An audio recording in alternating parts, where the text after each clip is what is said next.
नमस्कार। हमारे चैनल में आपका स्वागत है। मैं हूं रामचंद्र मौर्य। साथियों, शिक्षा, तकनीकी शिक्षा का संघीकरण हो चुका है और आरएसएस जो निर्देश दे रहा है नागपुर से, वही काम विश्वविद्यालय अनुदान आयोग कर रहा है और वही काम अखिल भारतीय तकनीकी शिक्षा परिषद कर रहा है। आज तकनीकी शिक्षा परिषद और यूजीसी यानी विश्वविद्यालय अनुदान आयोग ने साझा सम्मेलन करके, साझा प्रेस कॉन्फ्रेंस करके कहा है कि जो छात्र पाकिस्तान में पढ़ने जाएंगे, वहां से मेडिकल की पढ़ाई करेंगे, इंजीनियरिंग की पढ़ाई करेंगे या भाषा की पढ़ाई करेंगे, साहित्य की पढ़ाई करेंगे, कोई भी तकनीकी फार्मेसी शिक्षा ग्रहण करेंगे, उन्हें भारत में नौकरी नहीं दी जाएगी और उनकी डिग्री भारत में मान्य नहीं होगी। और यह भी चेतावनी दी कि अन्य देशों के लिए भी वो डिग्री मान्य नहीं होगी। आपको मालूम हो कि जम्मू कश्मीर के बहुत से छात्र पाकिस्तान पढ़ने जाते हैं मेडिकल की पढ़ाई करने। जो बच्चे मेडिकल की पढ़ाई पाकिस्तान में कर रहे हैं, अब उनके भविष्य के ऊपर प्रश्न चिन्ह खड़ा हो गया है और जो बच्चे पाकिस्तान जाकर के पढ़ाई करने का मन बना चुके थे या एडमिशन ले चुके थे, अब वे नहीं जा सकेंगे।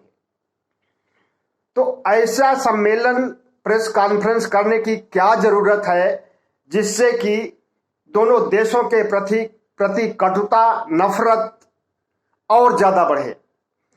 एक सांप्रदायिक सौहार्द कायम होना चाहिए, गिले शिकवे दूर होने चाहिए, एक दोस्ती का माहौल होना चाहिए अड़ोस पड़ोस के देशों से। लेकिन हमारी सरकार, आरएसएस की सरकार, आरएसएस के इशारे पर आरएसएस के लोगों को उच्च शिक्षा संस्थानों में बैठा करके जो तुगलकी निर्णय या तुगलकी फरमान जारी कर रही है, यह देश में कभी नहीं हुआ है। इस तरह से कभी भी देश में, किसी भी देश में जाकर के शिक्षा हासिल करने के लिए कोई धमकी या चेतावनी नहीं दी है। लेकिन अब मोदी सरकार ऐसा ही कर रही है जैसा कि आरएसएस चाहता है और जैसा आरएसएस करना चाहता है, क्योंकि आरएसएस के लोगों को ही यूजीसी में, एआईसीटीई में या अन्य संस्थानों में प्रमुख बनाया गया है। और वही तिलकधारी अनिल सहस्त्रबुद्धे, जो कि एआईसीटीई के प्रमुख हैं, अखिल भारतीय तकनीकी शिक्षा परिषद के प्रमुख हैं, उन्होंने यह बात भी कही है कि चीन, यूक्रेन आदि में शिक्षा ग्रहण करने जाने वाले छात्रों से बहुत बड़ा सबक मिला है। इसलिए हम चाहते हैं कि पाकिस्तान लोग बच्चे पढ़ने के लिए नहीं जाए। अगर आप चाहते हैं कि विदेश में शिक्षा ग्रहण करने पर यूक्रेन जैसी स्थिति हो सकती है, बच्चे वहां फंस सकते हैं, चीन में कोरोना की वजह से बच्चे वहां फंस सकते हैं, तो यूक्रेन और चीन पर भी रोक लगा दीजिए, पाकिस्तान अकेले पर क्यों?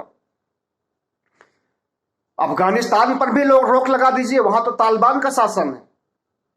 वहां से जो बच्चे सीख करके आएंगे वो भारत में कैसे नौकरी कर पाएंगे? सारे मुस्लिम कंट्रीज के ऊपर रोक लगा दीजिए, इराक, ईरान, सऊदी अरब, कहीं भी बच्चे पढ़ने नहीं जाने पाए क्योंकि वह मुस्लिम कंट्री है और बच्चे हिंदू होते हैं। तो ये जो धर्म का चश्मा आरएसएस का है, वह चश्मा अब भारत सरकार के, मोदी सरकार की किरकिरी कराने के लिए कोशिश कर रहा है और बच्चों को उच्च शिक्षा से दूर रखने के लिए षड्यंत्र रच रहा है। आरएसएस के बच्चे, भारतीय जनता पार्टी के बच्चे तो महंगे देशों में जाकर के पढ़ाई करते हैं, अमेरिका में, रूस में, चीन में, फ्रांस में, जर्मनी में, ऑस्ट्रेलिया में उनके बच्चे बड़े शहरों में जाके पढ़ाई करते। गरीबों के बच्चे अगर छोटे शहरों में जाकर के पढ़ाई, छोटे देशों में जाकर के पढ़ाई करना चाहते हैं तो उनके ऊपर पाबंदी लगाई जा रही है विश्वविद्यालय अनुदान आयोग और AICTE के द्वारा।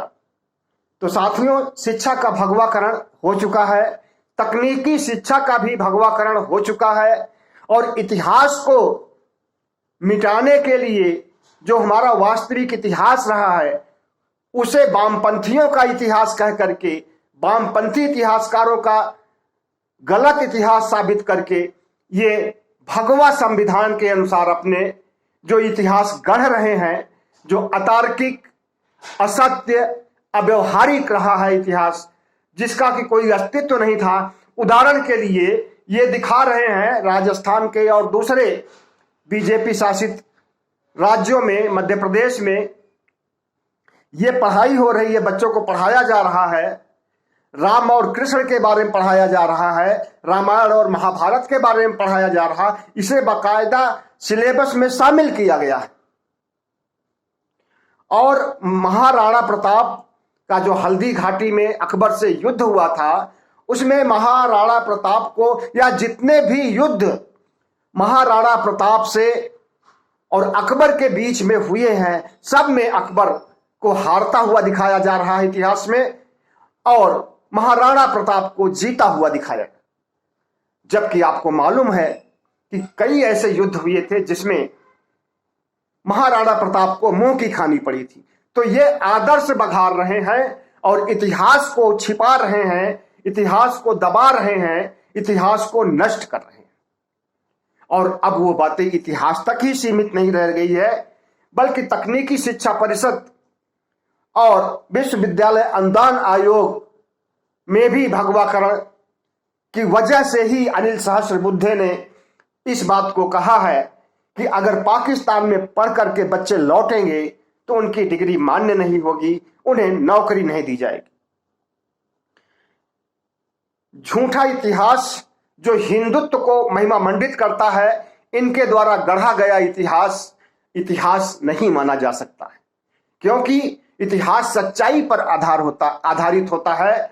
इस इतिहास हकीकत पर आधारित होता है, भले ही वो हमारे खिलाफ हो, भले ही वो हमारे अनुकूल हो। और जो भगवा इतिहास लिखा जा रहा है और जो भगवा इतिहास आजकल पढ़ाया जा रहा है वो गलत है। वामपंथी इतिहासकार उन्हें कहा जाता है, जबकि वामपंथी इतिहासकारों ने जिस सच्चाई का रोमिला थापर ने प्राचीन इतिहास में उद्घाटन किया है और जिस सच्चाई का दूसरे इतिहासकारों ने मध्यकाल के इतिहास में, आशीर्वादी लाल श्रीवास्तव, ये बहुत से इतिहासकार हैं, जिस इतिहास को लिखा है उसे झूठा बताया जा रहा है। और जो संघी लिख रहे हैं इतिहासकार, इन्होंने इतिहासकारों की एक फौज खड़ी कर दी है जो हर इतिहास के घटनाओं को हिंदू चश्मे से देखता है। तो साथियों, हमारी संस्कृति पर और हमारी शिक्षा पर, हमारी कला पर, हमारी तकनीकी शिक्षा पर जिस तरह से आरएसएस कुंडली मार करके बैठ रहा है और हिटलर शाही, फासिज्म और तानाशाही का रुख अख्तियार किया है, ये हमारे इतिहास के साथ, शिक्षा के साथ बहुत बड़ा कुचक्र है और षड्यंत्र है। इससे बचने के लिए हमें सोचना चाहिए, गंभीर होना चाहिए, संवेदनशील होना चाहिए। बहुत बहुत धन्यवाद। हमारे चैनल को सब्सक्राइब कीजिएगा, लाइक कीजिएगा और शेयर कीजिएगा।